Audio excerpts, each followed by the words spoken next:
After weeks of mounting evidence and unraveling lies, police arrested Michael Kessler on charges of first-degree murder, aggravated assault, and tampering with evidence. The news hit Milford like a second wave of tragedy. The same man who had sobbed in public, accepted casseroles from neighbors, and spoken at a candlelight vigil was now accused of planning and executing the murder of his wife and daughter. The community struggled to reconcile the image of a grieving husband with the calculated killer revealed by the investigation. Michael was taken into custody without incident. He offered no resistance, no emotional outburst, just a calm expression, as though he'd expected this moment to come. During questioning, he continued to deny any involvement. He insisted that someone else must have entered the house, that the toll booth footage was circumstantial, and that the intern who had swiped his badge must have misunderstood. His demeanor remained flat and detached, unsettling even the most experienced detectives. Prosecutors built a solid timeline for trial.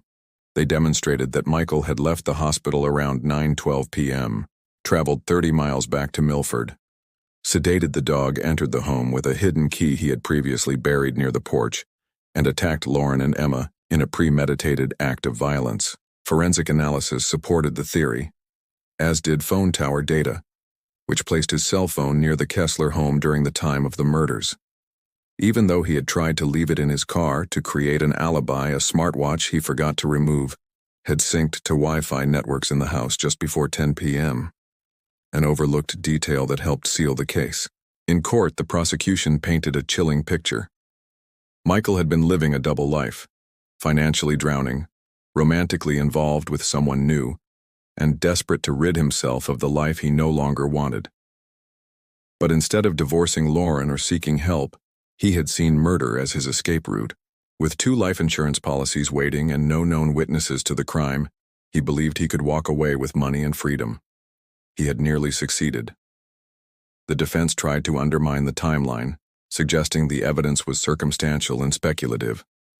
They argued that Travis Milton, the handyman with a criminal past and ties to Lauren through online messages, remained a viable suspect, but the jury was unconvinced. Travis's fingerprint on the jewelry box could be explained and his alibi held up.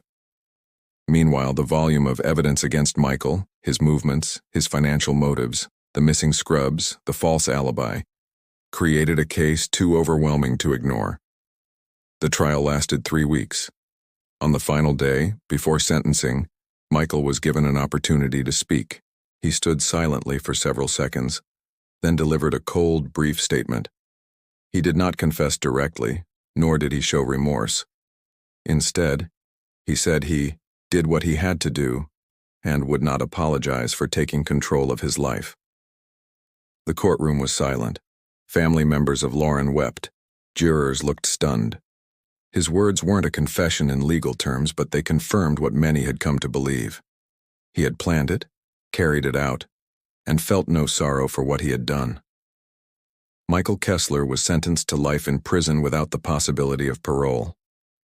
The judge called the crime one of the most selfish, calculated acts the court had ever seen. There was no redemption, no closure, only a long, quiet realization that a family had been destroyed from within. The Kessler house was eventually sold. New residents moved in, unaware at first of its dark history. The neighbors, however, would never forget. To this day, Lauren and Emma are remembered with memorials and annual school events.